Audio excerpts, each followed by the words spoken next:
And it is time to get started.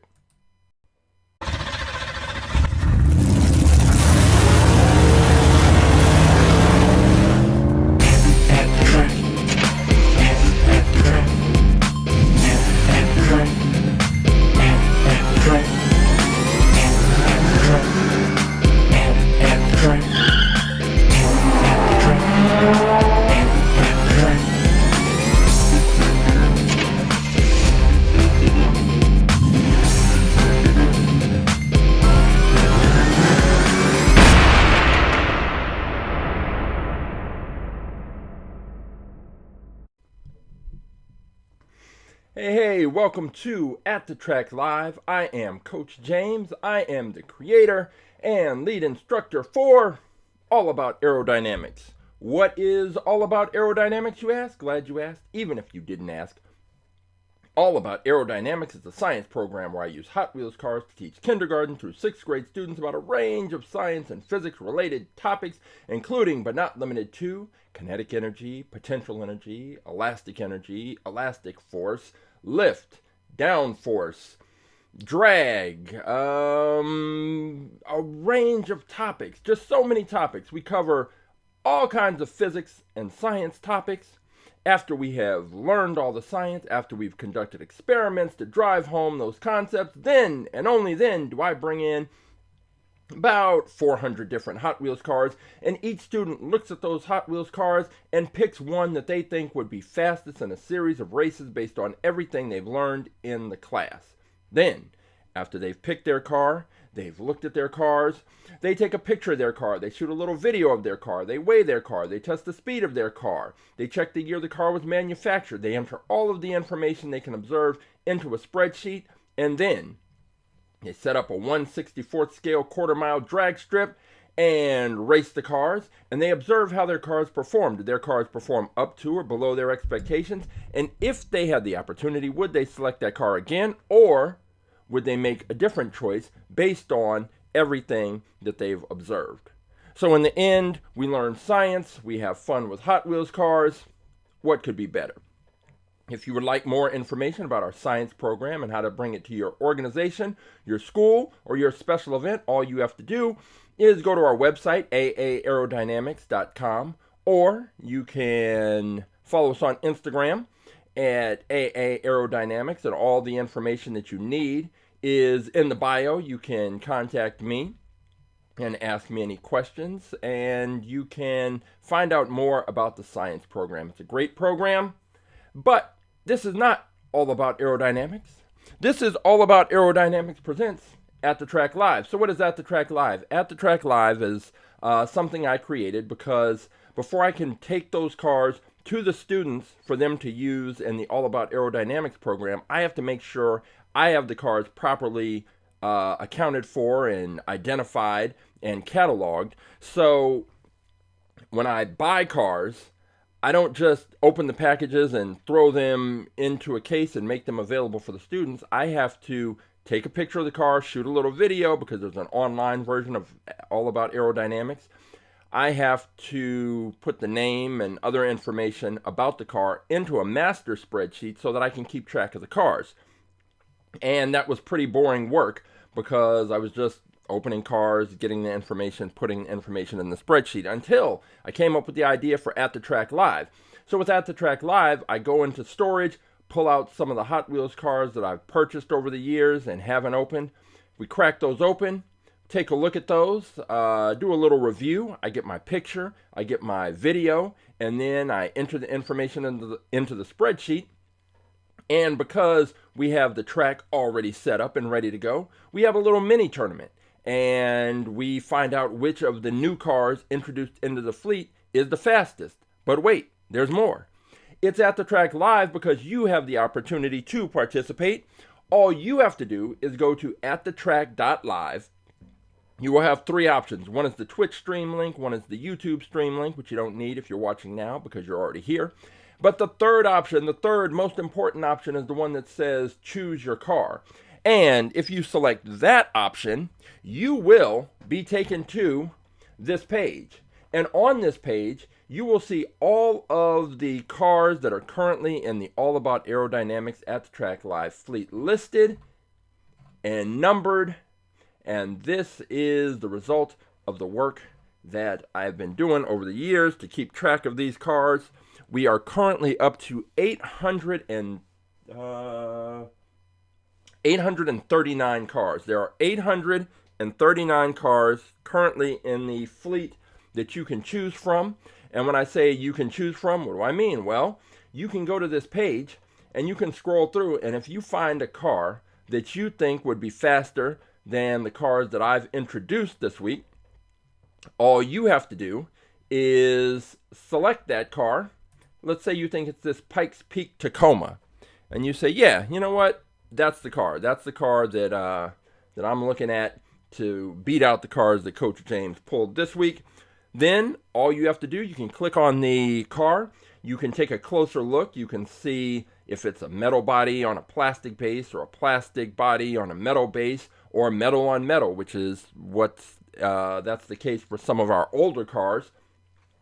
Then you can check the number of the car that you've selected. In this case, it's number 132. And you take that number, you drop it into the chat, and then I will pull that car, and then we will race. And we will see if your car can beat out one of the other cars that has been selected. And if you are able to beat all of those cars that have been selected, then you will have the opportunity to take on our fastest in fleet car. And our fastest in fleet car is, right now, the BlitzSpeeder.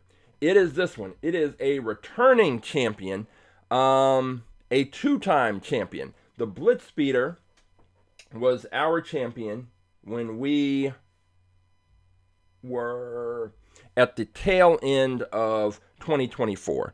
It was dominant. It was beating cars left and right. And for 17 weeks, it was the undisputed fastest in fleet car. And it was starting to look like we weren't going to find a car that was going to be able to beat it. But then along came the Gazella R around Thanksgiving time. And the Gazella R, somehow, someway, it beat the BlitzSpeeder 2 out of 3 races, and it started its run as champion. And the Gazella R went for 16 weeks. On the 17th week, when it was about to match the BlitzSpeeder's record for longest reign as champion, fastest in fleet car, we brought the BlitzSpeeder back. And the BlitzSpeeder proceeded to destroy the Gazella. 2 races to none.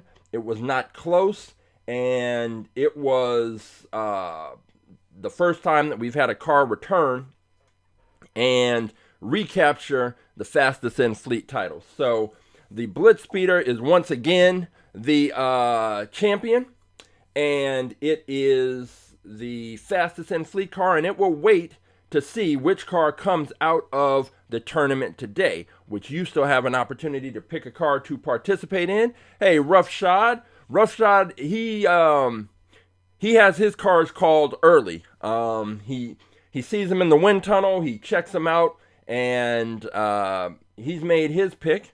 And if we go back, actually, it turns out that the car that we just passed by, that Tacoma, that Pikes Peak Tacoma, was actually sitting right next to the car that Roughshod has picked, and right here. So we were looking at this Pikes Peak Tacoma, but Roughshod has picked this Ferrari, this Ferrari P4, and this should be interesting because it's got a definite body style that suggests it should do well on the track.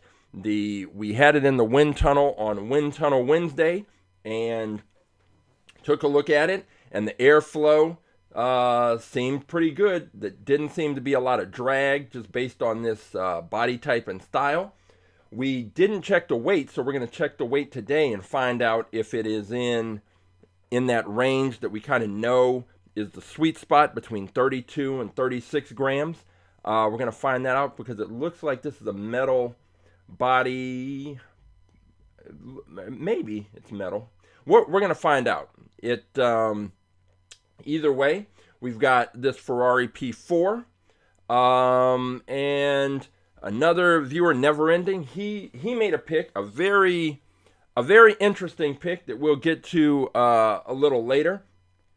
But there are, as you can see just from this section right here, there's fantasy cars, there are cars based on real cars, there are trucks, there are all kinds of cars. Any kind of car, Hot Wheels car you're interested in, we have one of those represented in the fleet. Like I said, there are 839 cars and counting.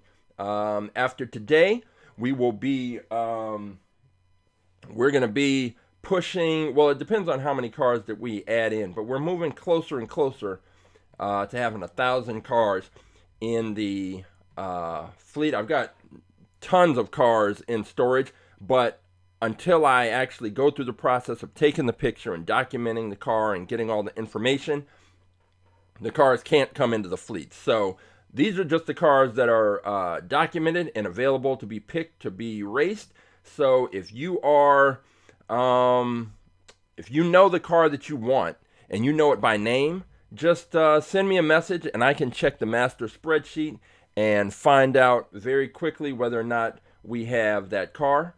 Otherwise, you can scroll through, find the car that you want to pick, and we will, I'll pull it, and it will be in the tournament, and we're going to see if you can beat out the other cars and then take out the BlitzSpeeder. So that is what is coming up, and just go to AtTheTrack.live and select the Choose a Car option, and you'll be good. I mentioned that Roughshod's car was in the wind tunnel. What am I talking about? So on Wednesdays, we have Wind Tunnel Wednesdays, and I have the Funtech Labs 1/64 scale wind tunnel. So you can put Hot Wheels in, turn on the smoke streams, and see how the air flows over, under, and around those cars.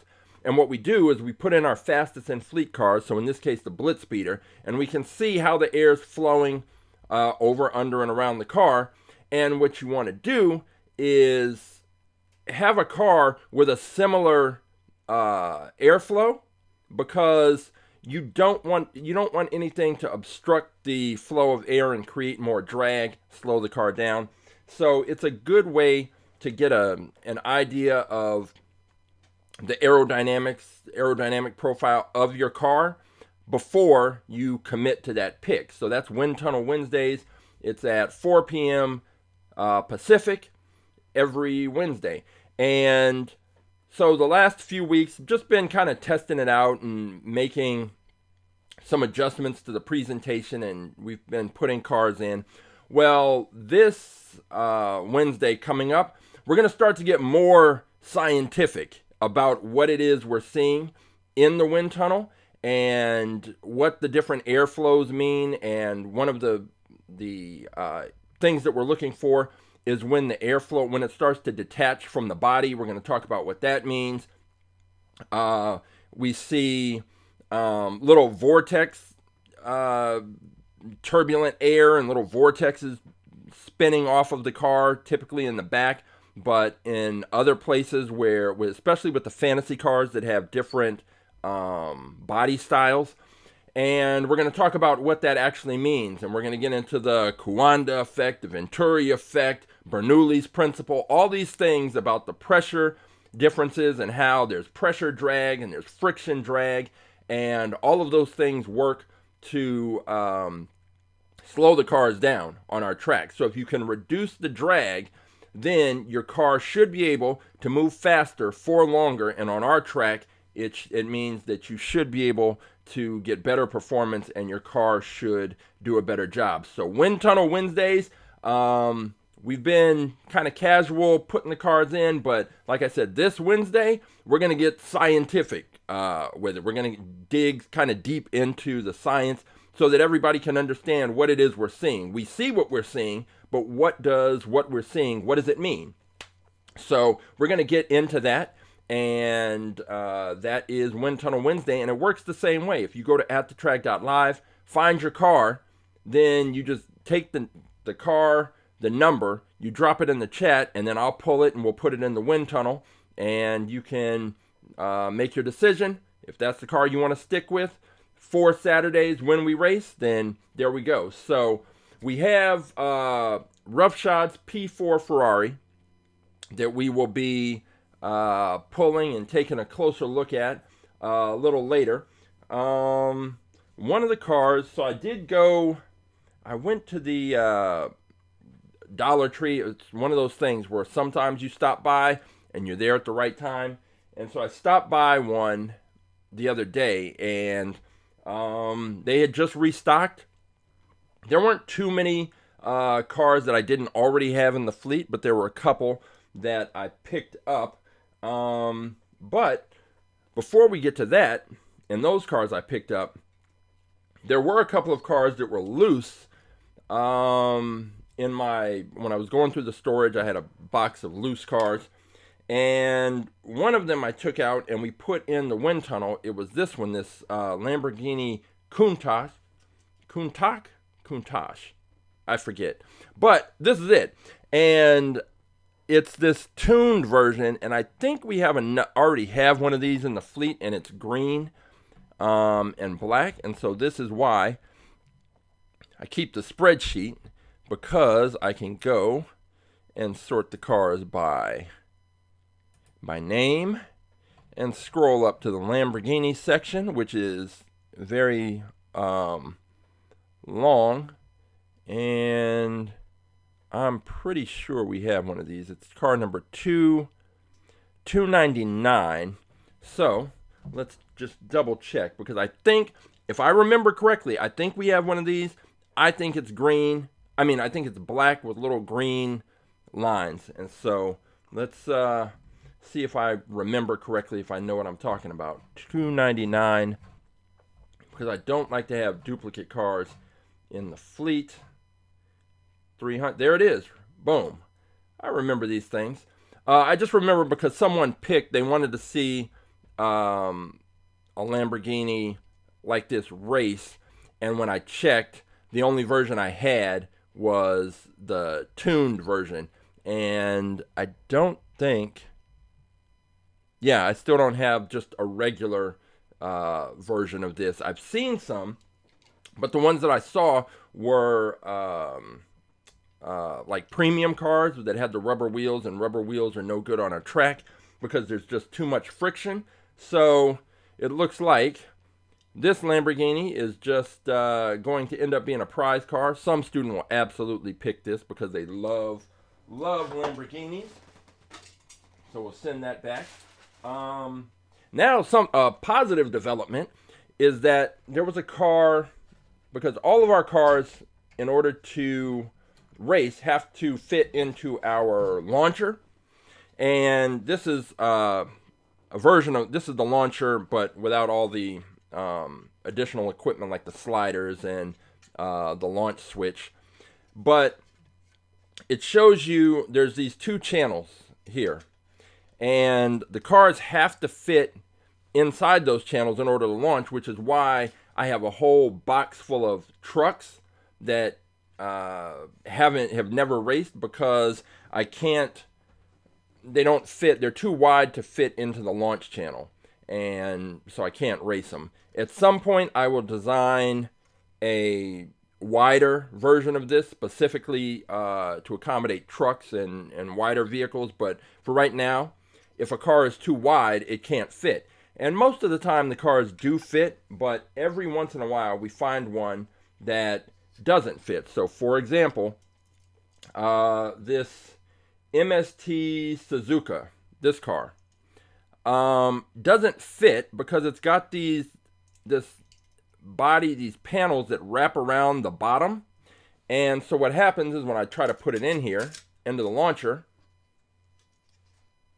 those panels, and see, I'm wearing blue and the panels are blue, but the car won't fit in, and it's because of those panels right there on the side. They're too wide. And I tried, you can kind of see it there, the panel right there. I had two of these, and I tried to cut that panel off, and I messed around, and I was using the Dremel, and I accidentally sliced into the back wheel of the other car, so I ruined that car. This one, I'm trying to figure out how to get this plastic, cut this plastic off without damaging the tire, and I still haven't figured that out. But the point is that because it's got those plastic edges, it won't fit into the launcher. Well, we had another car that had the same problem. It was the Celeron GT, and it had these little things that stuck out just above the front wheels, and it was preventing the car from going into the launcher. It would get stuck right there. But I took some, got some little snips and just cut off those two pieces to see if that was enough to get the car to fit. And sure enough, it now fits. The Celeron GT. And so with this car, let me put it over here so you can see it a little closer up.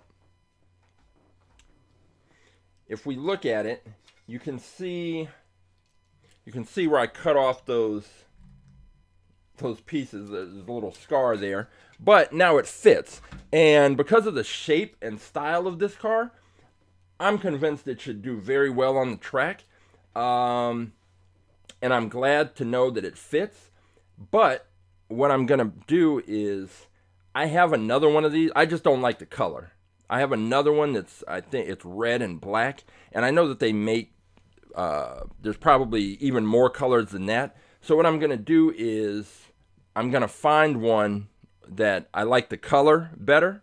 It's either going to be the red and black one that I already have, that I've probably thrown into the prize bin, or I'm going to go out to this store that I know that's got tons of cars, look through, find one that I like better, come back, cut off those little tabs, which were right here, cut those off, and then bring the Celeron into the fleet, because I think this car should be able to compete with our fastest cars.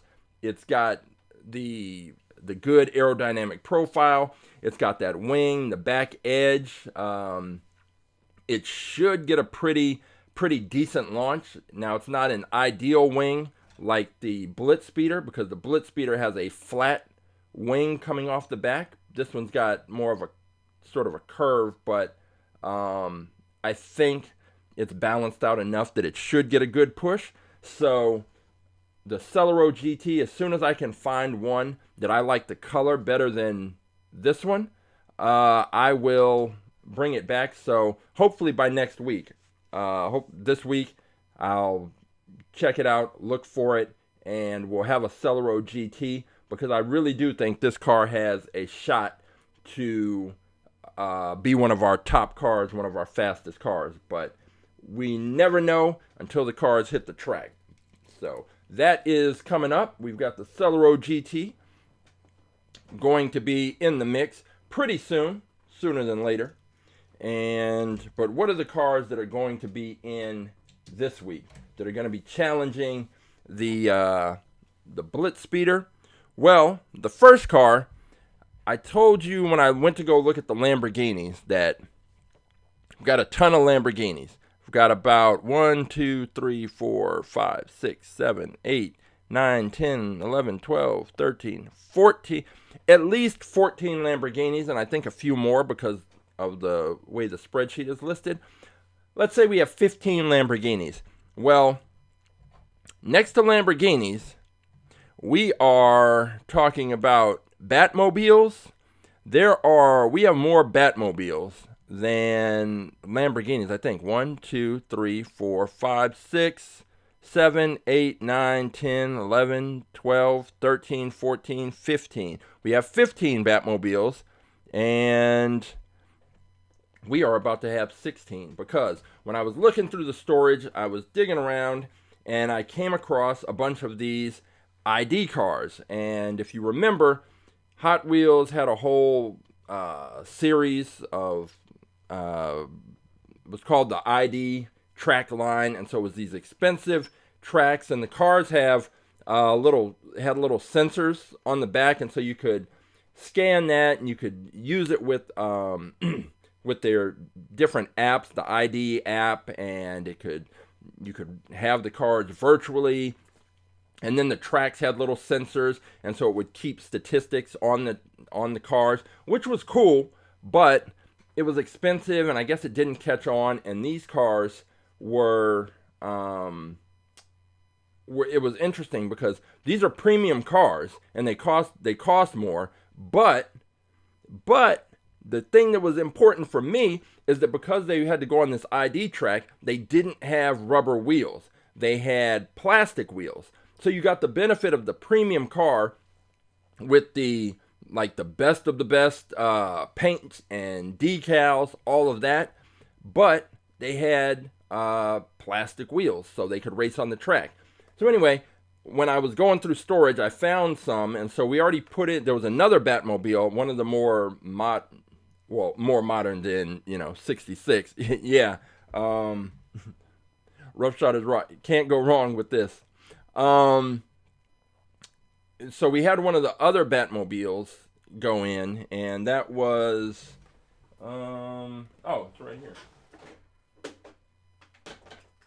It is this one. So it was that more, I don't remember which movie this was from, but one of those 90s Batman movies. So we had this one, and it's an ID car, and it's got the little ID chip right there on the back, but the paint job is just amazing. It's worth taking a look at. Again,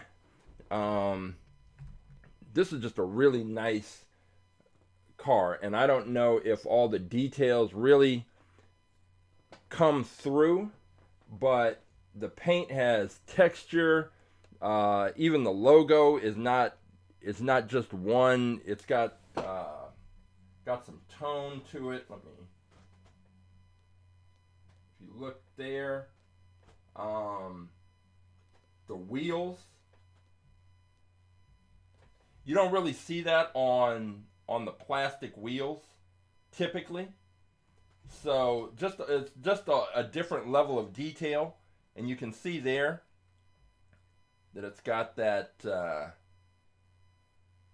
kind of textured, almost that gunmetal finish. So this is what you get with the ID cars, and I have a few, but this is one.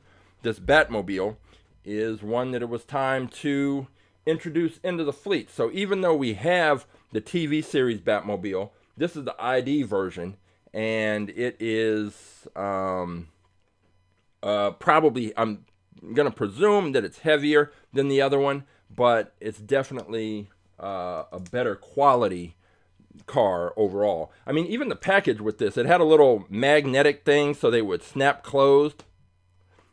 And these cars were nice.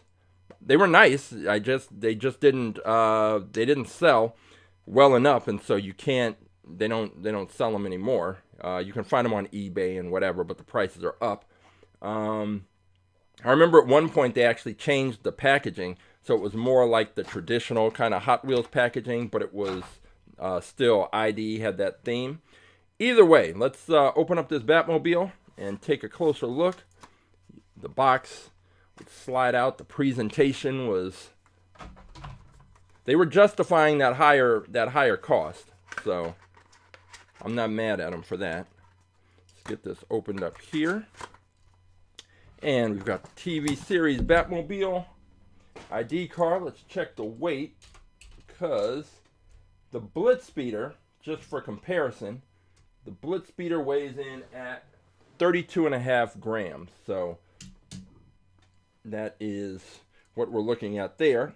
This Batmobile comes in at 37.2. So it's slightly outside of the window that we really like to see. But let's go ahead and take a look at this car. And here we go. this Batmobile. And I'll go ahead and grab the video first.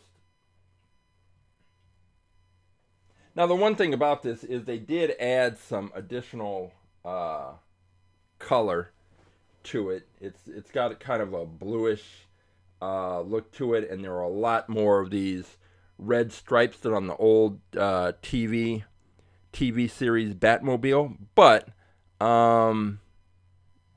you know, I'm not mad that they put in the extra details. If you want authentic representation of the TV series Batmobile, there is one of those in the fleet. So if that happens to be a car that you want to pick, you are more than welcome to do that. This is the TV series Batmobile.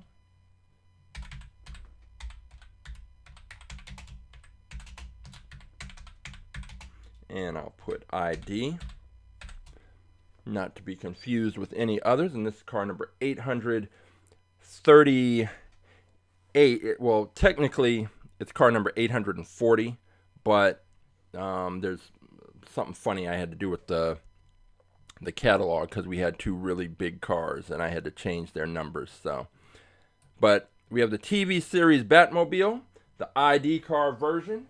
And I don't know, in terms of performance, this car, it should do well. I don't see any reason why it shouldn't. I don't see the aerodynamics of it. You know, is it on the BlitzSpeeder's level? Maybe not, but with the premium cars, what I don't know is if when they went premium, they went all out. So meaning, if they have the nickel-plated axles, some of the, like the gold hot ones and the faster than ever cars have nickel-plated axles, and that reduces the friction, allowing the wheels to spin with reduced friction, and therefore keep up the speed a little longer. And I don't know if that's the case with these cars, but if it is, that could help maybe give this car a little bit of an advantage. So let me find an angle for this. Kind of right there. I always want to get a nice 3/4 view. Just something so that either when people are choosing their car or when students are selecting their car, they're getting a good view. I think I remember I bumped the camera earlier this week, so I need to make a slight adjustment. There we go. And we have, drop in some backlighting. And there we go. We have the, we'll do it this way. All right, we got the Batmobile. And you know what? I need to change the background out on that because it's a little, when you have a darker car against that dark background, it makes it a little hard to see some of the edges, especially the back. So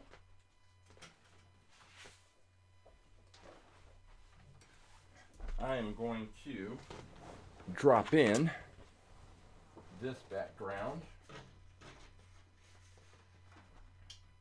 just so that there's more contrast to the car, and that should make for a better picture. Let's see what we've got here.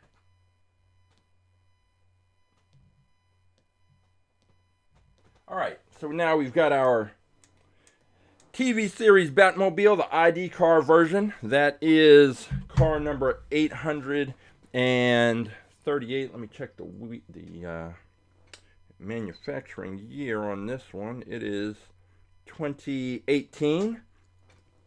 And just to show you, there's the little ID chip right there. And that is what you could hold your phone up to it. I mean, you still can. I just don't know if that app is still active. But whenever I put this car near my phone, this thing pops up and it starts asking me a bunch of questions about if I want to allow the Mattel app, blah blah blah. So, ID car. We've got the Batmobile, the TV series Batmobile. That is our first car entered today, and I think I just said 2018 for the year. I want to check. Speaking of faster than ever wheels, I found a car loose, and it's green, so it looks like it's invisible right now. But what you can see are these wheels, and these are faster than ever wheels. And I'm gonna check because this car is the Lotus Concept car, and I want to see if we already have one. If we don't, then this car is going in. We have a Lotus Esprit with faster than ever wheels. Lotus Project, we have 2 or 3 of those. Lotus Project M250. We have a black one, a copper colored one, and a green one.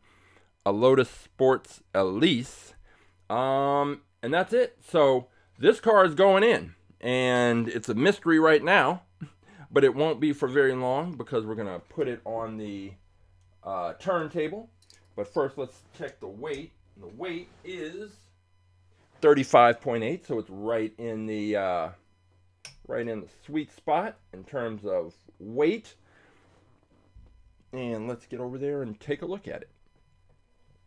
Here we go. It is the Lotus Concept, and with the faster than ever wheels. So it's got the weight, it's got a good shape and profile, and I think, here's another one that just based on the observation and what we can see, I think this car may have a shot. So let's get the still picture first. Got that. And now, time to grab the video. Get the turntable started. Oh, wrong way. And as it comes around, it's got that stance with the larger wheels in the back. And even though they are different size wheels, they're similar. We had a car, I think last week, that had 2 different styles of wheels, front to back, which isn't something that I like. But when we look at this, it has an open cockpit, but I think like we saw with the Mach 5, I think that airflow should go right up over the top of that driver's cockpit area and not really do too much to slow this car down. I'm looking at that wing in the back. It's got that metal wing. It's got a slight curve to it, but I think that should help it get a good solid push. We do note that a lot of the cars that have done very well on the track have that wing, and that wing is up around the roof line. So this car is in line with that. And let me add it into the spreadsheet here. Like I said, this is car number 839, but technically it's 841. 839. And this is let's stop that video, the Lotus Concept.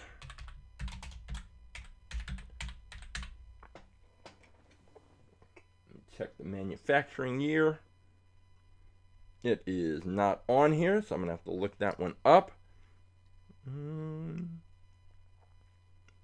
Yeah, it's not on there. Oh well. All right, I will look that up. But we have this car, and I don't know. Well, right now we only have we have the Batmobile, Roughshods P4 Ferrari, and then we have the this Lotus Concept. So that, the Batmobile, and the Ferrari, I think right now I'd be looking at this Lotus. But yeah, I think I'd go with the Lotus right now, but we've got more cars to introduce, so let's see what is up next. We have usually it's about 6-7 cars that we introduce new. So let me go to my Dollar Tree bag and see, what did I pick up? So one thing I picked up was this. This one can't race because it's going to be too wide to go in. So, but I liked it. It's this monster dairy delivery. So this monster truck that's also a dairy truck, and I don't know. I just liked it, but I am not going to be able to race it. I think either I'm going to have to design a launcher that's wider for these cars, or I'll just have to take out my gravity track, my 6-lane gravity track, and just race the trucks on that and see which truck comes out on top. Because I'm going to have to do something with the trucks eventually, because I've got a whole big box full of these. But this is just one that I picked up that I liked. And it's not going to be able to race on the track, but it's kind of cool. A little monster truck, delivery truck. So there's that. All right, let's see. Now this one that I did pick up, this 70 Superbird, and we have a Roadrunner in here, I'm pretty sure, but I gotta just double check, make sure we don't already have a 70 Superbird. Yeah, it exceeds the track specifications, yeah, by far. And the thing is, yeah, I would have to go back in and just redesign that track. So let's see, 70 Superbird. We have a 70. So we have I knew we had a Roadrunner. So we have a 70 Roadrunner, but no 70 Superbird. I don't know that those are completely separate. So let's just take a look. 85 is the Roadrunner, and I don't know if it was. Oh, we're just past it. Oh no, this is completely different. Okay. All right, so we got the Roadrunner here, and that is not that is a whole other Plymouth situation there. So good. We are good to go with the Superbird. The 70 Superbird is going into the fleet. Let me crack this open with its giant wing and its wild colors. It's got this kind of cartoon inspired look to it, so let's crack it open.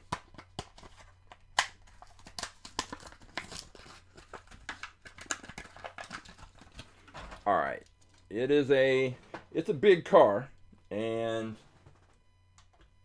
let's check out the weight. Oh, it's heavy too. It's coming in at 42 grams. And when I'm picking it up, the wing, which we'll take a look at here. Oh, did this camera shut off? Oh, we're back to that situation. The camera overheated, so I'm waiting for that to come back on. But in the meantime, this the wing is, so the body's metal, and this wing is metal. And you just feel the weight of the car. Like the back end, this whole section is heavy, and it's not exactly balanced. This is very heavy in the back. So I don't know what that's ultimately going to mean for it on the track. We have larger wheels in the front, smaller wheels in the front, larger wheels in the back, and I was just saying how I don't like when there are different styles of wheels or different colored wheels. But in this case, with everything going on this car, I don't mind. I don't mind at all. Hey, Caitlin, how you doing? Um, let's see. We have there's all kinds of. It's kind of got a comic book theme running through. So we are going to check that. But while we wait for this camera to cool off and come back online, so we can get the pictures of the cars, we'll take a look. Let's see. Caitlin's talking about car number 42. Let's go see which car that is. So we have 42 right here, the Honda Racer. Okay, the white one. And this car, I think, so it said white. I think there's another one that's blue that has been picked. Did very well. One of the students picked it about a year or so ago and did very well. So, okay, this Honda, we will pull that. It is open wheel, but I love the fact that it's got a little bit of bumper right there in front protecting the wheel. So if there's any kind of mishaps or problems, the car flies off the track, does anything strange, we will be okay and won't have to worry about any broken or bent axles. So it also looks smaller, so that should keep the weight down, and we'll find out how that's working out. Let me see if I can get the camera back online for.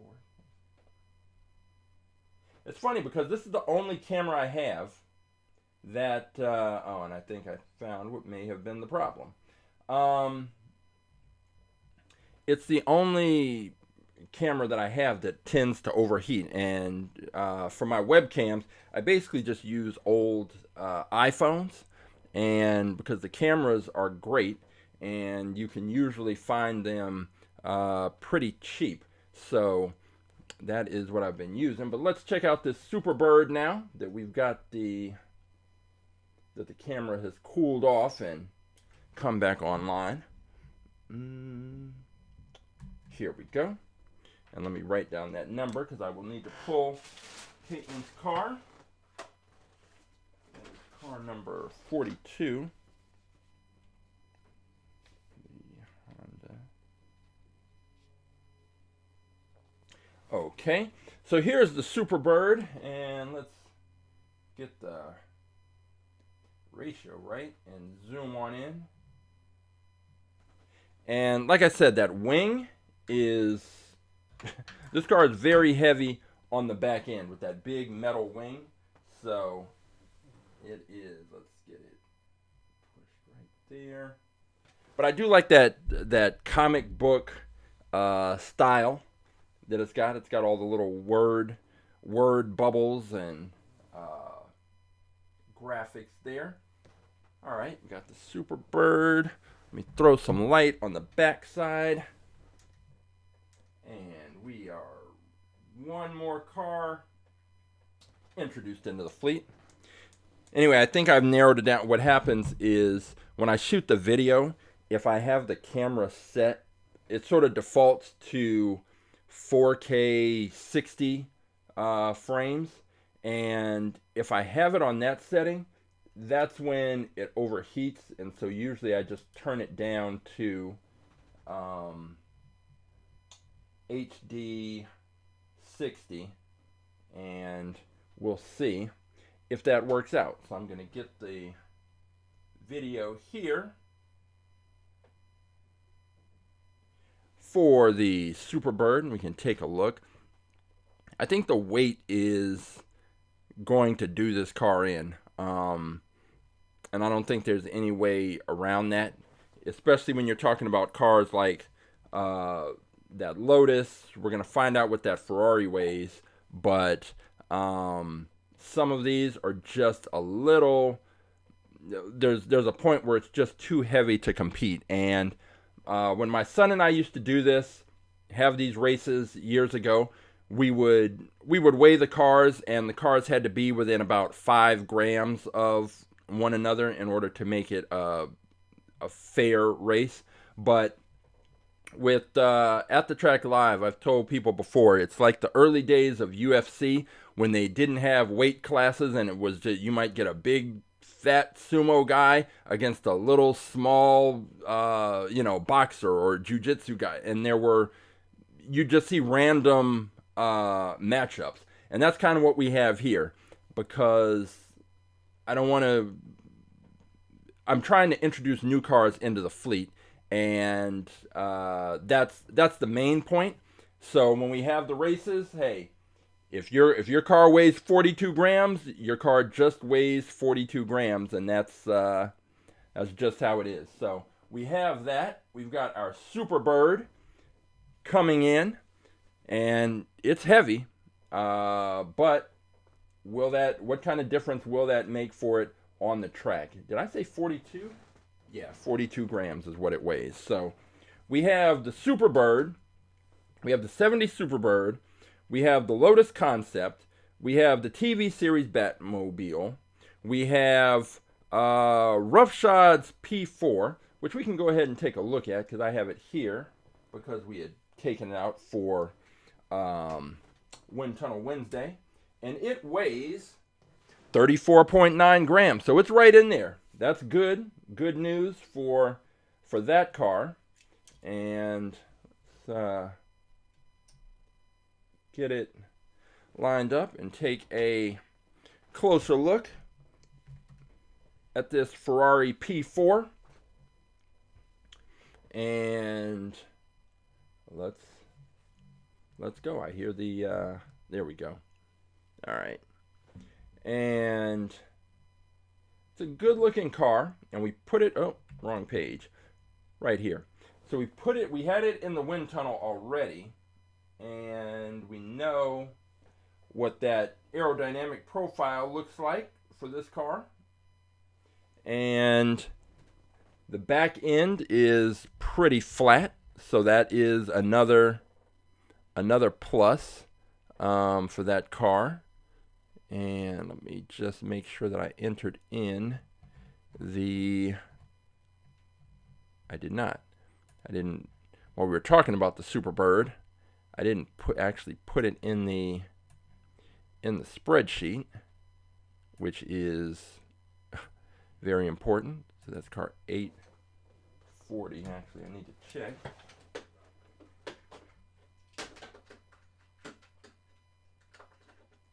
So, all right. So the Superbird, when I said I have to check, basically, these cases, they have slots. They have the regular car slots, but then they have two wider slots in there. And with some of these cars, like the Superbird, they're too long to fit into the regular slots. So if I were to take a look here, go back. Everybody can see. And let me remove this. So all the cars fit in these slots here, but some of the cars are too long, like this Buick Riviera is too long to fit into the regular space. Or what was this, the Nitro door slammer, this one, it's too big to fit into the normal space, so I have to put it into one of these larger slots. Well, when I have to do that, you see here, then it throws off the numbering. So basically, we're at car number, there was a slot in the back, on the back side, 838. But because this bus and because this ground effects were so big, they had to go into slots 848 and 849, which were bigger. Well, that's the problem with the Superbird. The Superbird is too big, so I have to find a larger slot for it, and that throws off the numbering. So I have got to figure out what I'm going to do. All right, let me put it in here, though. The 70 Superbird. Meanwhile, we can still keep taking a little look at Roughshod's Ferrari there. I'm not sure. Let's see, is it? It is metal on plastic. So it's a metal body on a plastic base, and we will see how that if that has any kind of impact. But the weight is good, and that's regardless of what the sort of plastic to metal ratio is. The fact is, what you want is that weight to be right in that 32 to 36 range, and that's where this car is. So it's good to go. And let me check the year on this Superbird. It is 2024. So we've got that in there. All right. Let me go and pull Caitlin's car and just double check. It was number 42, that Honda Racer. So I will go pull that, and I will be back. And actually, it's not going to take long. Just keep looking at Roughshode's Ferrari. 42.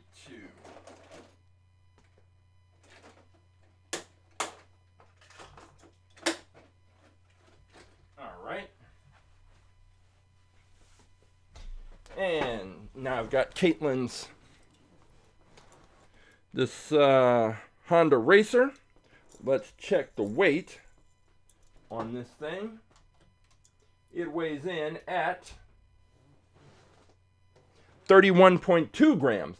So we had another car that was just slightly above the kind of what I guess I've just labeled the sweet spot of 32 to 36. So we had one car that was 37 grams, and this one is coming in just under. So it's not so far under, and the other one's not so far over that I think it should have any kind of detrimental impact on the performance.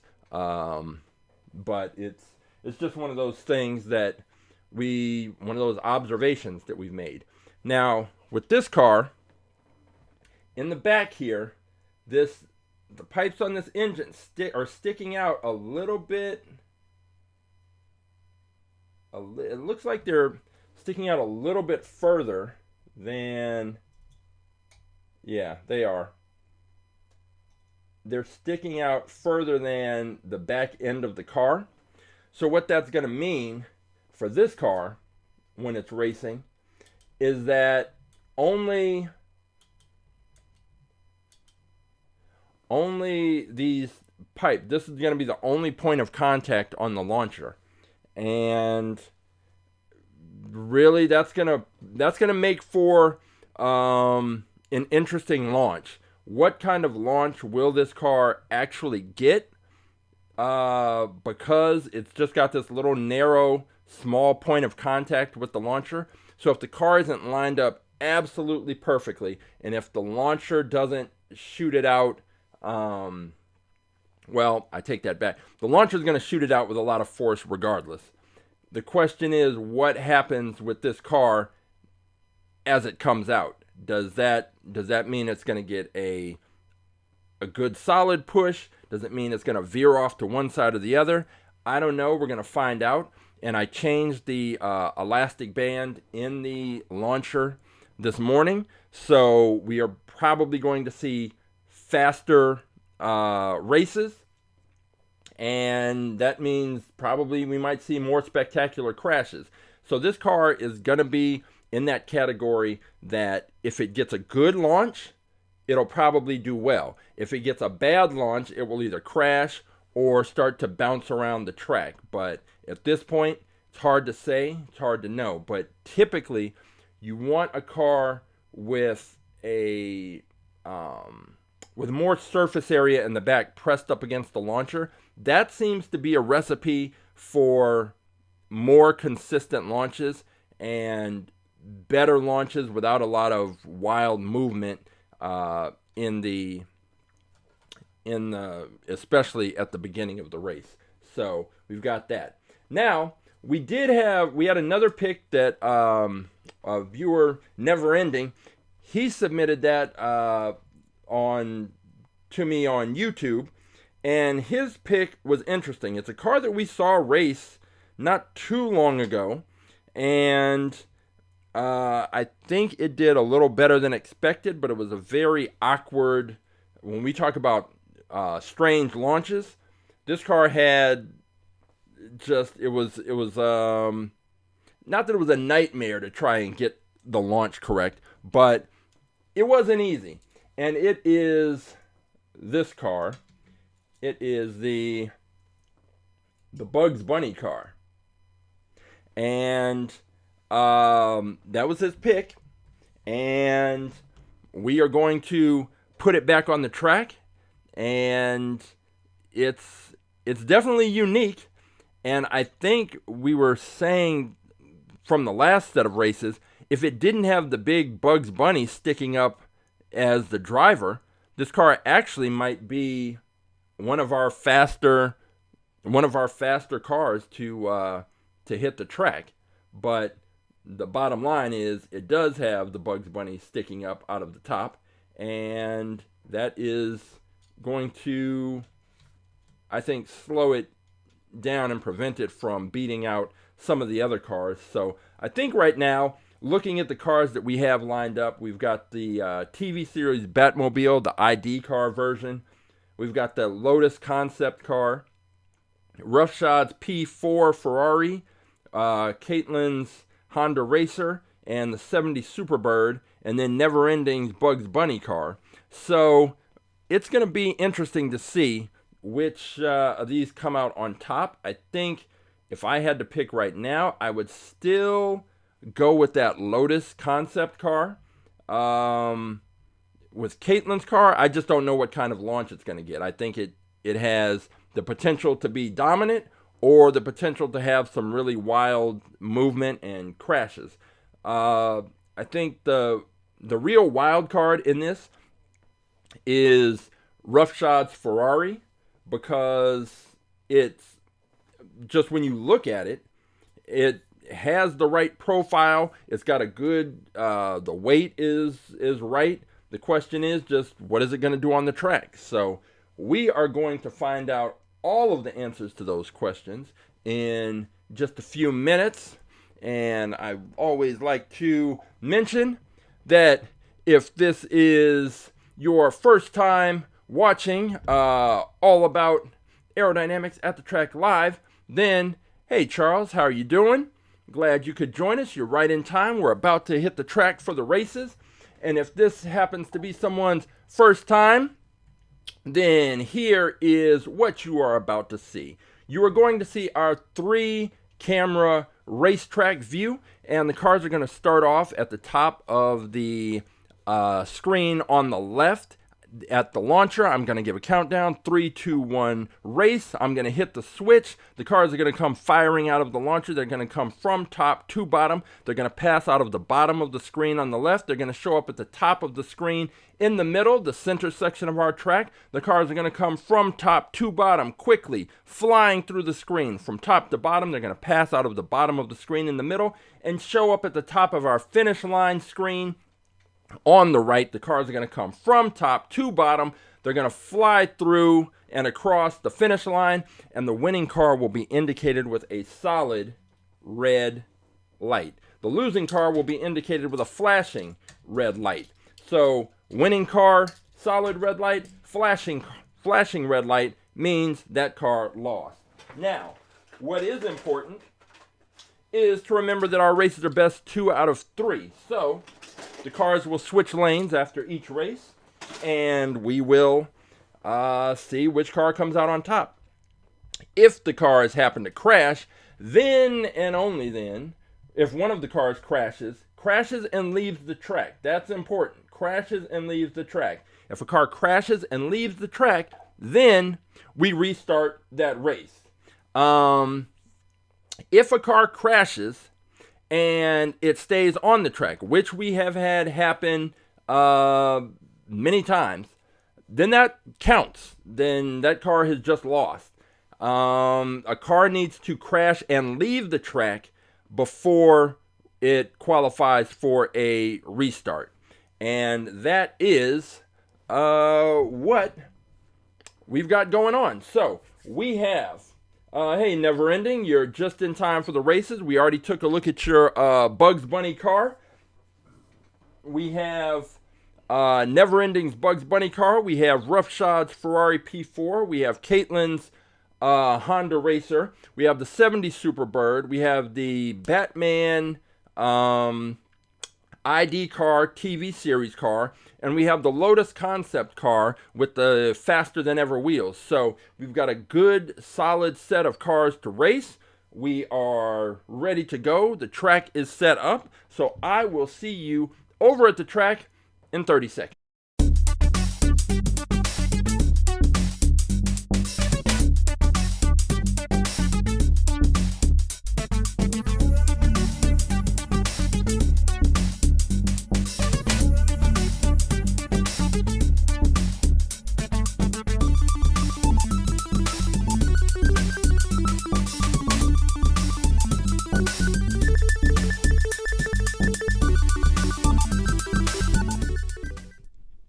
Okay, and looks like we're ready to go. I'm just going to double check the audio. And 1, 2. Yep, audio is good. Track is set up. As I mentioned, I changed out the elastic band in the launcher this morning, and when I change out those bands, then they are tighter and they are stronger, and it requires more force to stretch them out to get the cars in position, and therefore when the launcher is released and those bands contract, they produce even greater amounts of force, and that results in the cars moving faster and faster races and more spectacular crashes. So we are going to go right off the bat. We're going to go with this. Let's go with the Superbird, our heaviest car, against this TV series Batmobile. The Batmobile against the Superbird. And let me check the Superbird to make sure that that wing will allow it to... Nope. I'm going to have to use the taller acrylic cover because the Superbird is just too tall to fit in that wing. That wing on the Superbird is so tall that it is going to require me to use this bigger acrylic cover, and sometimes that works to the detriment of the smaller car, in this case the Batmobile. So we'll see if we need to make adjustments. If the Batmobile crashes, then there's an adjustment I can make, but we do have to use the taller acrylic cover so that the Superbird can actually make it out of the launcher. Let me get this Batmobile ID car in here. Alright, so the cars are lined up. We have the Batmobile in lane 1. We have the Superbird in lane 2. This is race number 1. Let me just double check, because the Superbird, anytime a car has something really tall sticking up, I've got to check to make sure it's not going to hit one of the tripods for the cameras, and we look to be okay. All right, so Superbird lane 2, Batmobile lane 1, race 1. Here we go.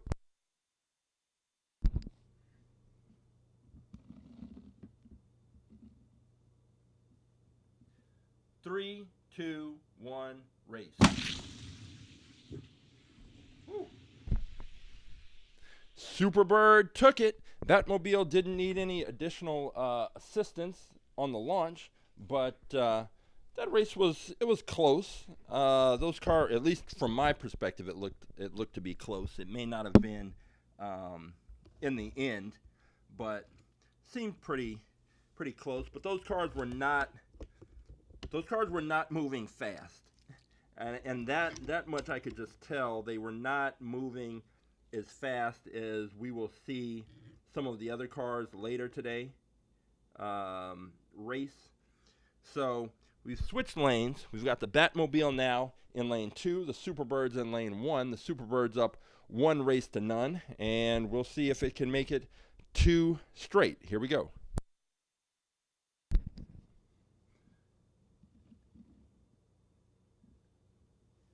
Three, two, one, race.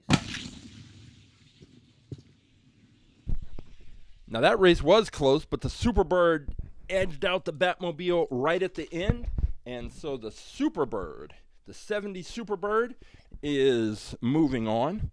And what we'll do, since we already have the taller cover, since we already have it in place, we might as well just race the other car that we know is going to need that. So what we're going to do, we're going to go Superbird versus Neverending's Bugs Bunny car, because with Bugs Bunny's ears sticking up, it is going to need, oh yeah, that's right.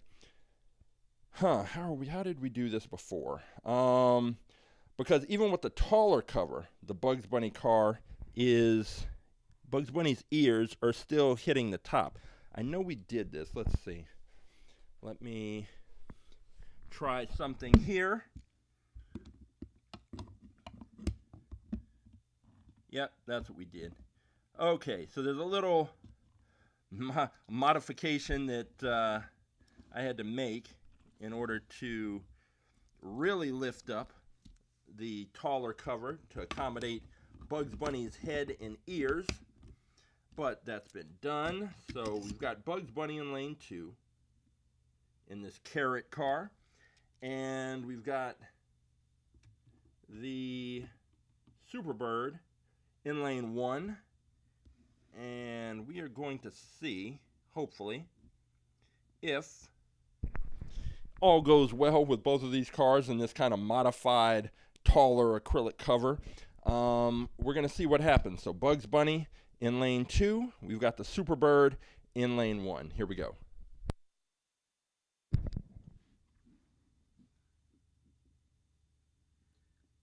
Three, two, one, race. Whew. Okay, now those cars seem that race.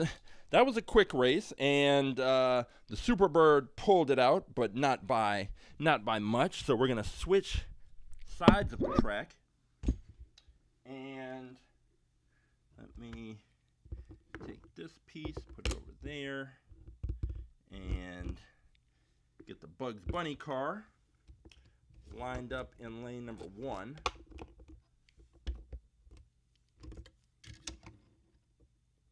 And the Superbird in lane 2.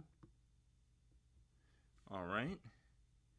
And all right, we are ready for race number 2. We've got the Bugs Bunny car picked by Neverending in lane 1, and we have the Superbird in lane 2. Let's go.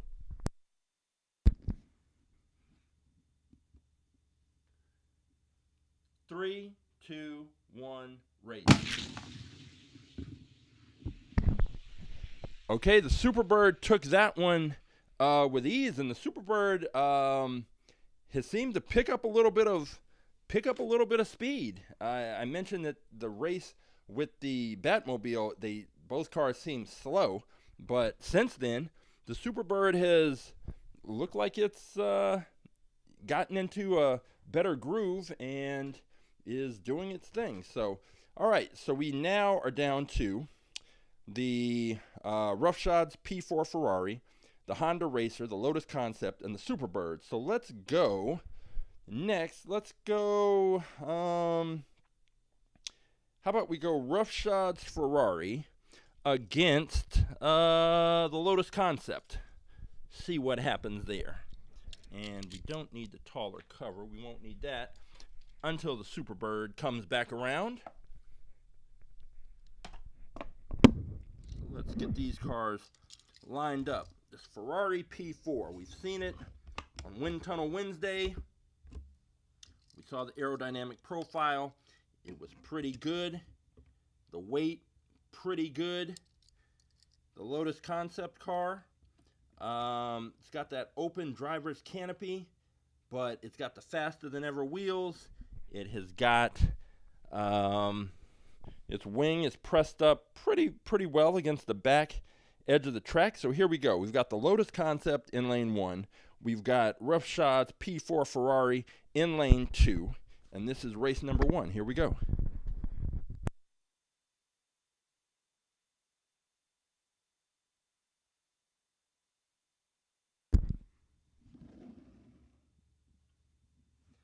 Three, two, one, race.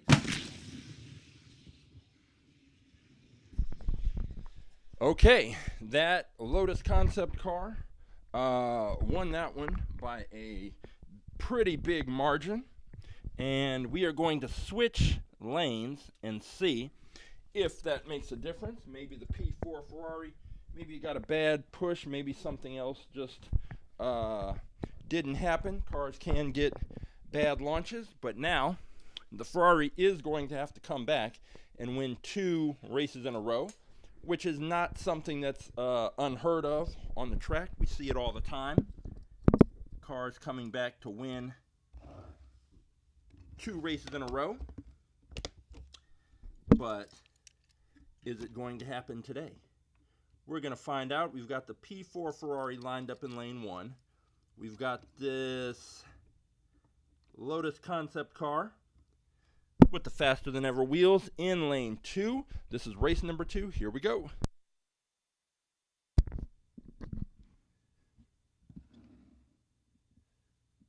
Three, two, one, race.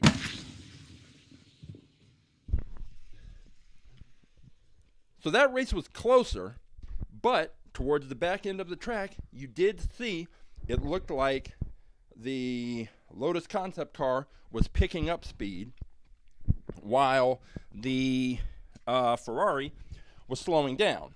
And what that usually means is that the Ferrari was slowing down due to drag, what have you. But the Lotus Concept car, where it appeared to pick up speed, it may have been the fact that the faster than ever wheels, as I mentioned, have those cars have nickel-plated axles, which reduce the friction and allow the wheels to spin more freely. And it may be a case of that was just that slight difference, the little bit less friction that was present with the Lotus Concept car, allowed it to get the edge at the end of that race. So we are going to see now, we're going to go with Caitlin's Honda Racer against the Superbird. And we are going to see what happens there. So now I've got to switch out the covers. Again, we've got to put the taller cover in for the Superbird. And get these cars lined up. So we are going to put the Honda Racer in lane 2. And once again, it's going to be interesting. This car is going to need a pretty solid launch, because if it doesn't get it, then it is, who knows what will happen on the track. But we've got the Honda Racer in lane 2. We've got the Superbird in lane 1. And the thing about the Superbird is the wing actually sticks up above the launching block. So it's the back edge of the car that's pressed up against the launching block. And I think that is good for that car, because I think it should get a pretty straightforward and solid launch. I'm not sure what's going to happen with the Honda, but the weight may work in its favor. It is significantly lighter than the Superbird. So here we go. Race number 1. Honda Racer in lane 2, Superbird in lane 1.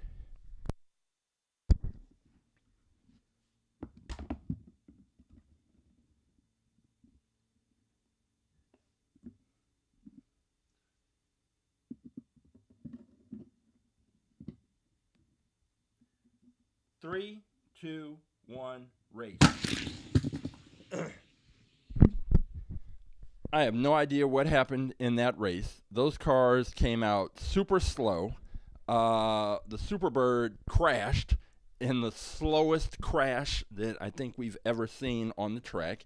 The Honda completed the race, but just barely. I think something happened with the with the launcher that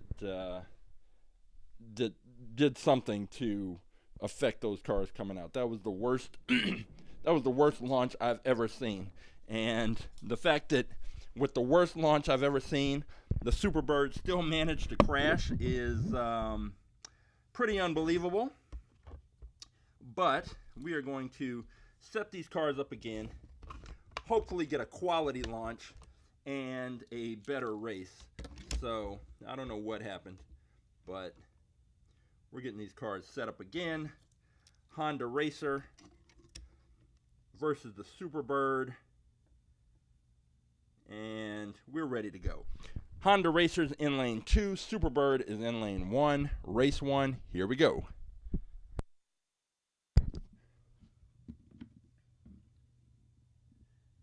Three, two, one, race. Okay, so here's an example of exactly what I was talking about. The Honda Racer went upside down, but it didn't leave the track. So technically this race should count. However, because I had to use that taller acrylic cover, it put the Honda Racer at a disadvantage because the acrylic cover is designed to prevent cars from flying up into the air like the Honda Racer did at the beginning of the race. So I do have a remedy for that. So that race is not, the Honda Racer is not going to be disqualified because of, or it's not going to have a loss because of that, what just happened. I am just going to have to make a modification so that it can race. So let's see here. Let me get the Honda Racer. Let's see, the Superbird is in lane 1. Then the Honda Racer is in lane 2. We've had 2 strange races so far. Let's see if we can get something a little more standard. All right, go here. All right, we are ready to go. Honda Racer in lane 2 and the Superbird in lane 1. For all intents and purposes, this is race number 1. Here we go.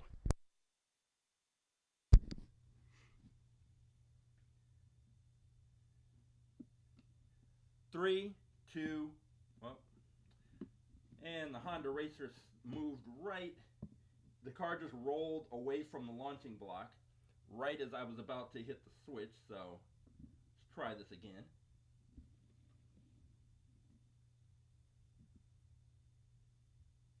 Three, two, one, race. So this time, the Superbird flips upside down and lands on the track, but it doesn't leave the track, and there's no reason to restart that race because it didn't leave the track and it did not have a disadvantage. So the Honda Racer takes that and is up 1 race to none, and we will see if I can get both cars to stay on the track and give us an actual race without a little technicality or a little asterisk or something. So Honda Racer's up 1 race to none, and we're going to switch sides and put the Honda Racer in lane number 1. Get that lined up right there. And the Superbird is going to be lined up in lane number 2. And I think, there we go. All right, we are going to try and have an actual normal regular race. Honda Racer in lane 1, up 1 race to none. Superbird in lane 2, trying to come back and force a 3rd race. Here we go.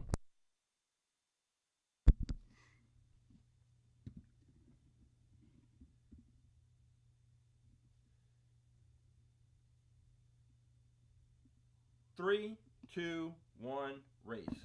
Oh, nope, the cars rolled just away from the launching blocks, kind of on their own. All right, and we will try this again. Honda Racer lane 1, Superbird lane 2. 3, 2, 1, race.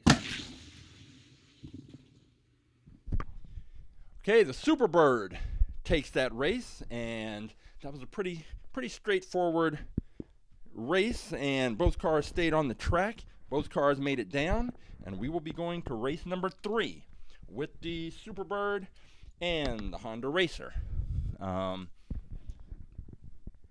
There's a part of me that kind of wants the Honda Racer to win, because it is there's a lot of adjustments that need to be made for this Superbird to compete. But hey, if the Superbird wins, the Superbird wins.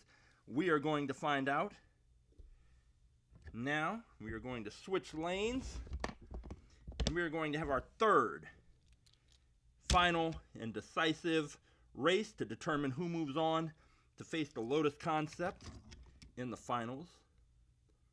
And then from there, we'll find out who is moving on to take on, potentially, or who's moving on to take on the BlitzSpeeder. All right, we have the Honda Racer in lane 2. We have the 70 Superbird in lane 1. It is 1 race to 1. We are going to find out which car is going to move on. Here we go, race number 3.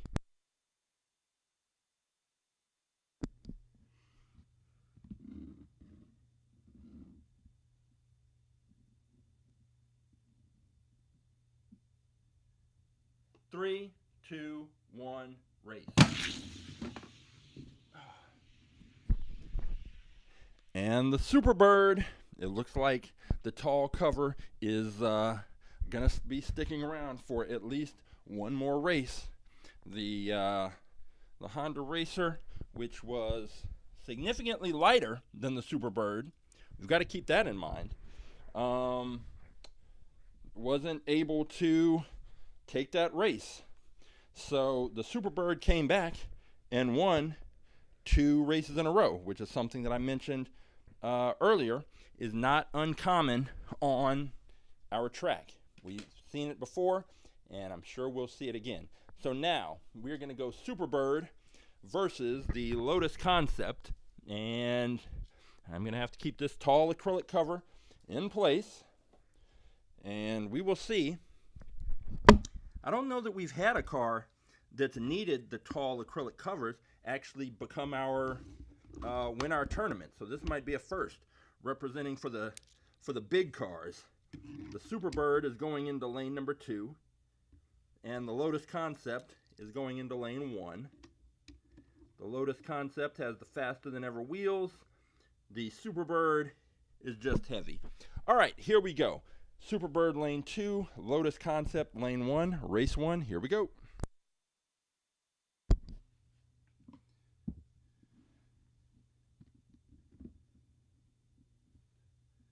Three, 2, 1, race. And both cars crashed. The Superbird hit the barrier, crashed, flew up in the air, and flew over off to the side. Back here, even over these other barriers. The Lotus Concept, I guess it saw once the Superbird crashed, it was like, I guess it's a party, and it decided to crash too. Now, the Lotus Concept may have crashed because for the same reasons that the Honda crashed in its first race, because I have to make that modification to allow for both the taller and smaller cars, and that is a headache. I was hoping the Honda Racer would allow us to avoid, but that's not the case. So I am going to line the cars back up. Superbird's in lane 2. Lotus Concept in lane 1. I'm going to take care of what I need to do for the Lotus Concept car to race, and we should have a legitimate, decent race. So here we go. Race number 1 between the Lotus Concept, lane 1, Superbird, lane 2.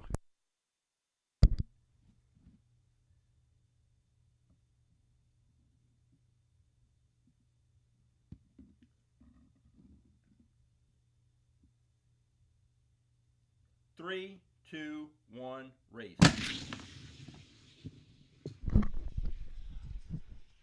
Somehow, some way, both cars got a clean launch. Superbird takes it. We're seeing something kind of unprecedented. We've never seen a car that weighs as much as the Superbird get this close to becoming our champion. So the Superbird is now just one win away, but as we have seen, as the Superbird just did, the Lotus can come back and take 2 races. That's not impossible. And if the Lotus does, then the Lotus will be the car in the championship against the BlitzSpeeder. So we're going to switch sides. We're going to put the Superbird in lane 1. And then we will put the Lotus Concept car in lane 2. There we go. All right, this is race number 2. The Lotus Concept is down 1 race to none, so it's got to win 2 in a row. The Lotus Concept car is in lane 2. The 70 Superbird is in lane 1. Race number 2. Here we go.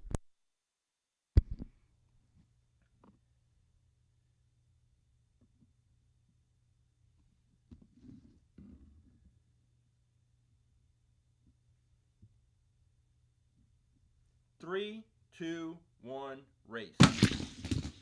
Oh. And the Superbird crashes. And because the Superbird crashed, we're going to need to... It crashed and hit the tripod, so it turned the camera. So now we're going to get this straightened back out a little bit. That seems okay. Right there. Not sure. I don't know with this tall car and it's kind of a wild. Let me just check to make sure, because when cars do have parts that are sticking up in unusual ways, it is possible that they can strike the tripod. But the Superbird crashed well before it actually got to the tripod, so we'll see what's happening there. All right, we're lining this car back up. Superbird, question is, what do you got?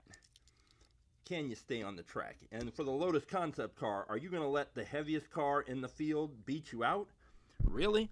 All right, we're getting set up again for race number 2. We've got the Lotus Concept car in lane 2. We've got the 70 Superbird in lane 1. Race 2, here we go.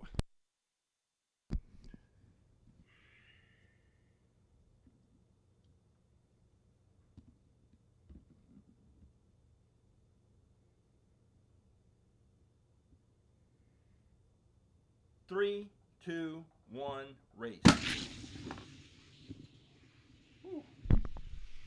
And the Lotus Concept car pulled it out. It looked like the Superbird was gaining on it toward the end, and if we'd had a little bit more track, the Superbird may have taken it. But we don't, and it didn't. So the Superbird is now in a tie with the Lotus Concept car. We're going to switch sides of the track, and we are going to see in this third and final race which car is going to be moving on to take on the BlitzSpeeder.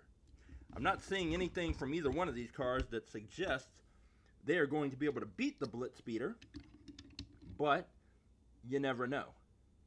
You never know, and that's why we have to race these cars, and that's the fun of taking them to the track. All right, we've got the 70 Superbird in lane 2.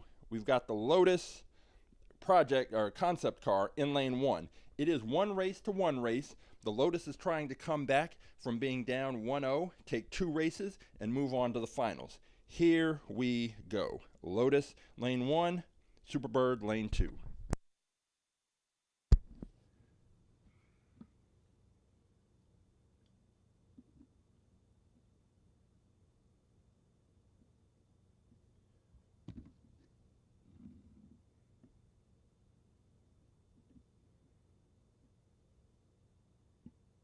Three, two, one, race.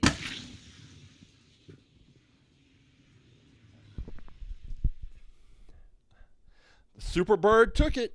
The Superbird took it, which is our heaviest car, the heaviest car that we've ever had. I don't think we've ever had a car in the 40s in terms of grams that has won the tournament. So we've got the Superbird as today's champion, and now, things are going to take a different turn because it's going up against the BlitzSpeeder. And if through some Hot Wheels racing miracle, the Superbird can beat the BlitzSpeeder, I don't know what everything that I thought and think will be turned completely upside down. What I'm expecting is the BlitzSpeeder to destroy the Superbird, but the Superbird has surprised us to this point. And we also have to think that we're dealing with the acrylic cover situation, and how has that impacted these other smaller cars? I don't know, but we've got the BlitzSpeeder, our 2-time champion, in lane 1. We've got the Superbird in lane 2, and as Roughshod says, it's super for a reason. It has performed some super spectacular feats to get to this point. We are going to see if that continues. So the BlitzSpeeder in lane 1, the Superbird in lane 2, race 1, here we go.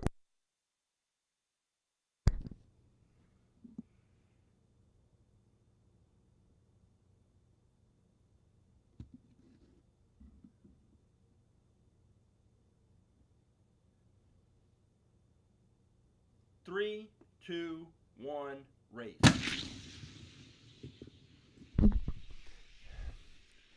Yeah, no contest whatsoever. Grab the Superbird and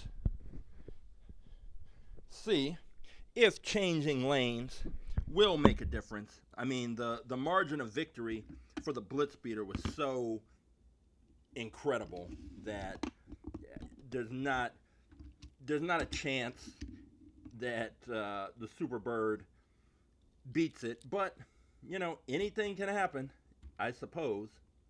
But I'm not expecting much. So, all right, BlitzSpeeder's in lane 2, Superbird's in lane 1. Race number 2, here we go.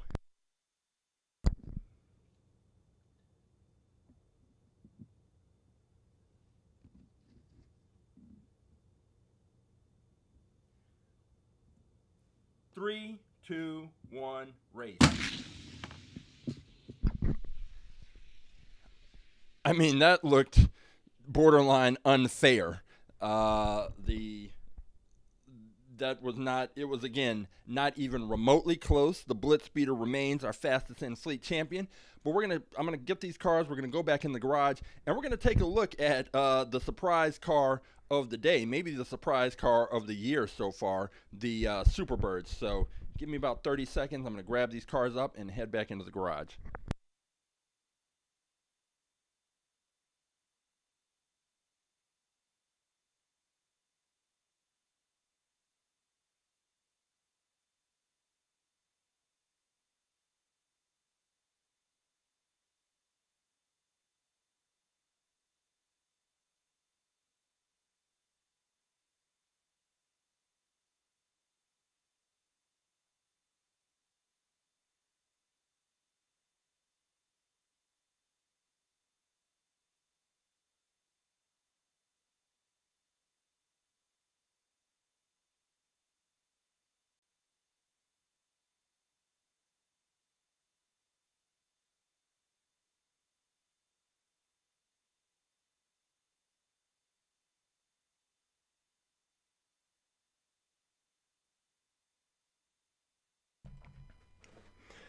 So, being that we just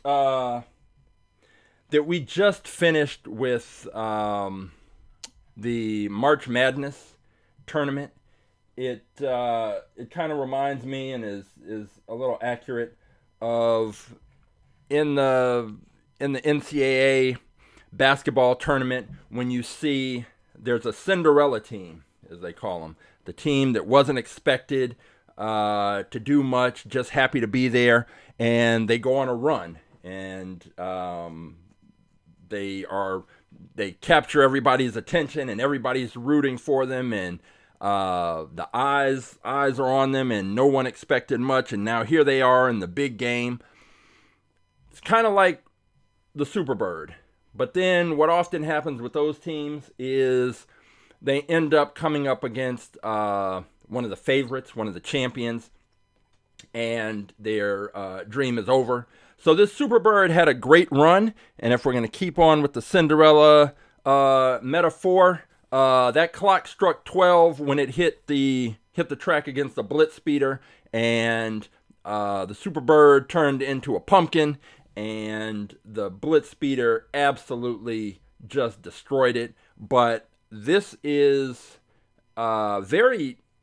it's more significant than just that the Superbird lost. It's important because we've never seen a car this heavy. And let me just check the weight again. Oh, right. Wait, turn it off, turn it on. We've never seen a car. This car is 42 grams. We have never seen a car this heavy do well on the track. Usually those cars, the heavy cars, get absolutely destroyed. But the Superbird is clearly the exception. And now maybe it's the aerodynamics that prevent it from the combination of drag and the gravity with the weight of the car.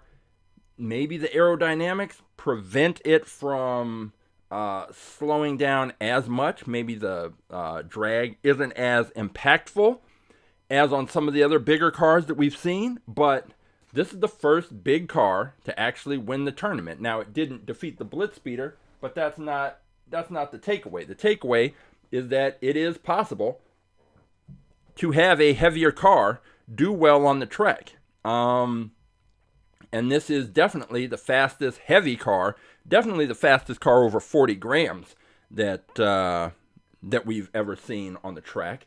So, and it beat the car with the faster than ever wheels. That I wasn't expecting. So the Superbird, even though I have to, it's a pain to make the adjustment so that we can get the Superbird to race a smaller car.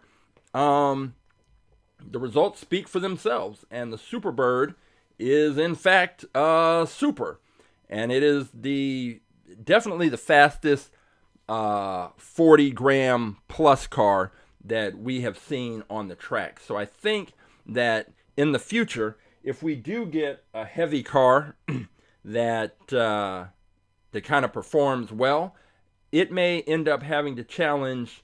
We'll have to bring out the Superbird for a big boy showdown, for a heavyweight showdown, and see what happens. But in the end, it was not the Superbird. It was the BlitzSpeeder, and it was not close. I didn't expect it to be close, and the BlitzSpeeder lived up to its reputation. And it is, I mean, if we're counting, this is the second week of it being the champion, or defending its champion. So really, if we count the week that it defeated the Gazella, then it won last week, and then this week. So now we're up to 20 and counting. So the Gazella has been our fastest in fleet champion for 20 weeks. It had that slip up against the Gazella a while back, but this is where we're at, and this is what a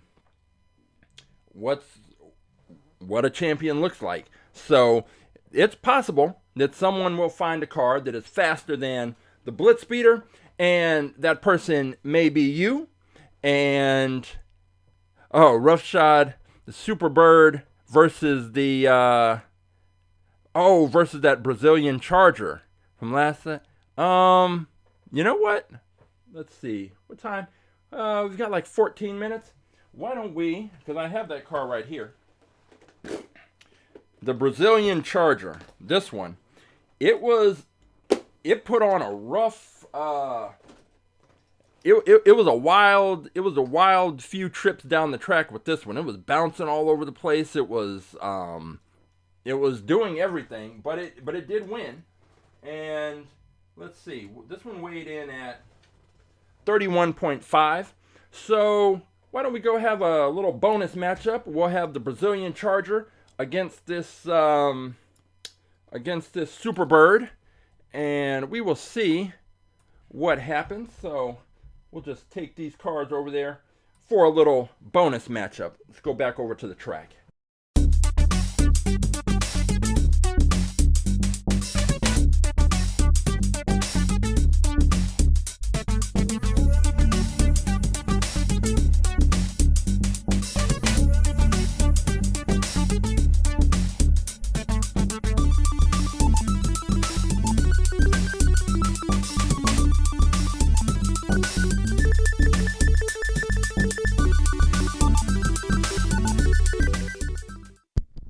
Okay, so the tall acrylic cover is still sitting here.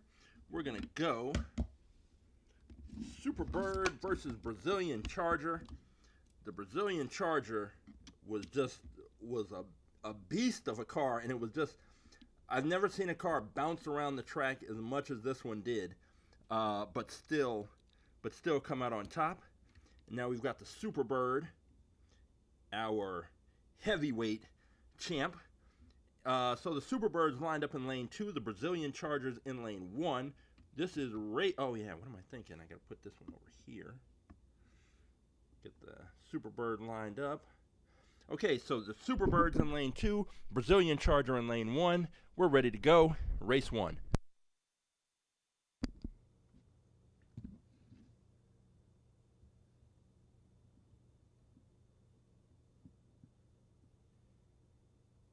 Three, 2, 1, race. Woo. The Brazilian Charger bounced around, took the race, and it's a good launch. Still, that car is still just wild. It's unbelievable how much movement there is. I know it's hard to see on the video because the cars are moving so quickly, but looking at the cars in person, that Charger is just bouncing all over the track, but it's just so fast that it's able to make up for those differences. So let's get the Charger set up in lane 2, and we'll get the Superbird in lane 1 and see what happens next. Here we go, race 2. We've got the Superbird in lane 1, Brazilian Charger in lane 2.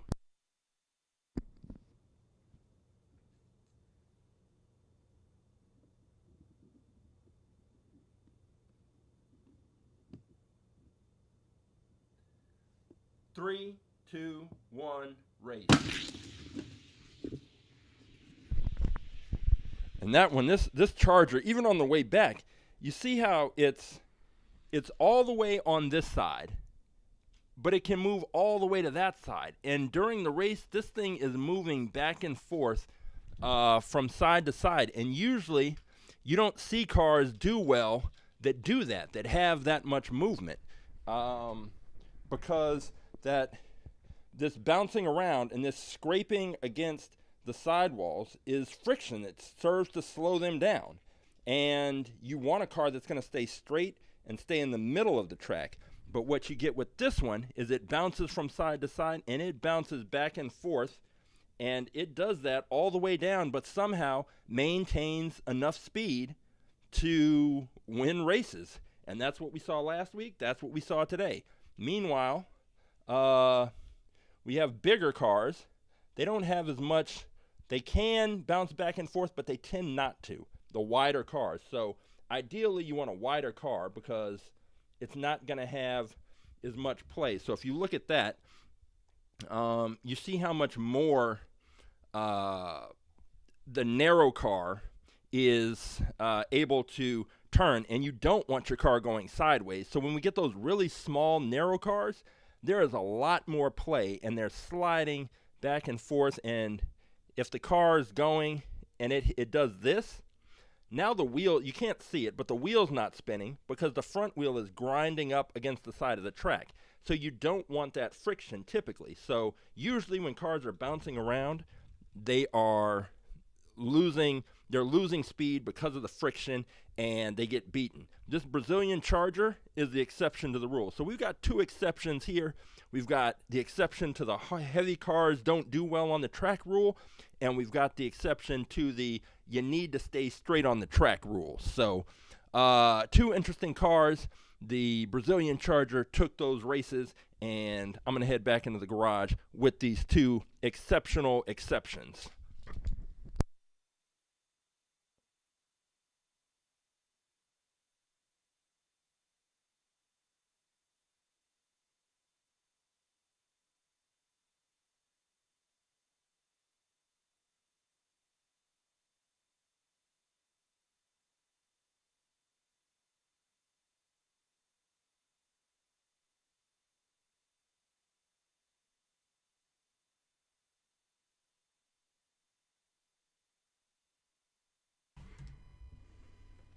All right, so we've had a little bonus race action there with the Brazilian Charger coming back, which is definitely one of my favorite cars this year. Not just from its performance standpoint, but I just like the look of this car. It's unique and definitely one of the more memorable performances on the track. But that Superbird, that's something to remember. Next time I see a heavy car, I won't automatically dismiss it because I'll remember what the Superbird was able to do. So we had definitely have some quality cars. And the question is there a car that can defeat and be faster than the BlitzSpeeder? If you think that you can find that car, all you have to do is go to AtTheTrack.live, select the choose a car option, and go to this page. And on this page, all of the cars are listed. You can find them all there and select the one that you want. I think I saw in the, okay, so Rough Shot. So I think we've talked about this one. We've looked at it. We've seen it in the wind tunnel, but Roughshod he's going with it. He's making the call. The Monoposto is going to be the car. That is the one that he's picking. I'm going to be curious to see what kind of launch it gets because I see that back end looks like it's got a bit of a curve to it, but the Monoposto, it looks like it's been in some battles, and it's going to be next up to challenge. And we've seen it in the wind tunnel. We've talked about it. We've looked at it. And now, like Roughshod said, it's time for it to race. So we have one car already lined up for next week. If you have a car that you want to pick, all you have to do, like I said, is go to AtTheTrack.live, select the choose a car option, and there are 841 cars for you to choose from. So every kind of car is here, and we're adding more every week. If there's a specific car that you know that you want, and you don't want to scroll through and look through 800 and some odd cars to find it, then all you have to do is send me a message. Neverending will send me a message through YouTube. You can send it through YouTube. You can send it through Instagram, wherever. Send me the message. Tell me the car that you are looking for, and I will check the spreadsheet and let you know if we have it. If we do, I'll pull it, and if we don't, and if it's not too expensive, then I will go on.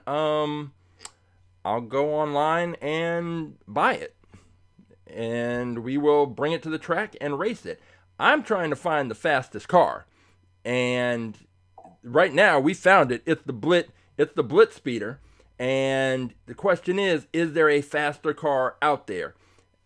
If you say the BlitzSpeeder versus 840 other cars, there's got to be, odds are there's one of 840 that's faster. But until we find it, the BlitzSpeeder is that car. I see this Mercedes AMG GT. This is another ID car. Again, just a lot of quality details and plastic wheels, which I loved. Don't know that Hot Wheels will be doing that all that much anymore, but it was good. It was good when it lasted, and I'm glad I got some good picks in there. So whatever car you want to pick, you can find it, you can pick it, we will race it. The Scuba de Fuego, that was one of Roughshod's pick at one point, and with the fantasy cars, it's always a toss-up. You never know exactly how they're going to perform until you take them to the track. And that is what we do. Just taking the cars to the track, having fun racing the Hot Wheels cars. And if you just want more Hot Wheels, all about aerodynamics action, then you can join us on Wednesday for Wind Tunnel Wednesday on Instagram, YouTube, and Twitch, simultaneously going live. And we take the cars, put them in the wind tunnel, and turn it on. And like I mentioned, this Wednesday, we're going to be getting deeper into the science. So we have been making our observations, and we've been seeing different things with how the air moves, how it disconnects from the body of the car, little vortexes, turbulent air, all of that. But this Wednesday, we're going to get into the science of that, so that now we know what we're seeing, but what does it mean? So like I said, we're going to get into the Quanda effect, the Ventura effect, Bernoulli's principles, all these things about the pressure differential and what that means and how that will impact the performance of the cars. We know how it impacts cars in the real world. We have to see if those same things apply when we race these Hot Wheels cars. So the Superbird will definitely be in the wind tunnel because this performance today suggests there's something going on with that car. It's unique. We haven't seen it before. That car is going to be in the wind tunnel. Any cars you pick will be in the wind tunnel. We've already had the Monoposto in the wind tunnel. We might put it in there again. Who knows? But that is that. So if you want to join us for Wind Tunnel Wednesdays, you're more than welcome. I'll be there. Hopefully you'll be there. If not, you can catch it replays on YouTube. Same with AtTheTrack.live. If you want to go back and see any of the other races, other episodes, you can go to the live tab on our YouTube page. Scroll through. I know most people watch the races or watch the episodes after the fact. There are time codes. You can jump right to the races. You can jump to whichever review of whichever car you're interested in. All of that is there. And of course, if you want more information about aerodynamics, our science program, then you can just go to aaerodynamics.com. You can go to the Instagram account in the bio. All the information is there you need.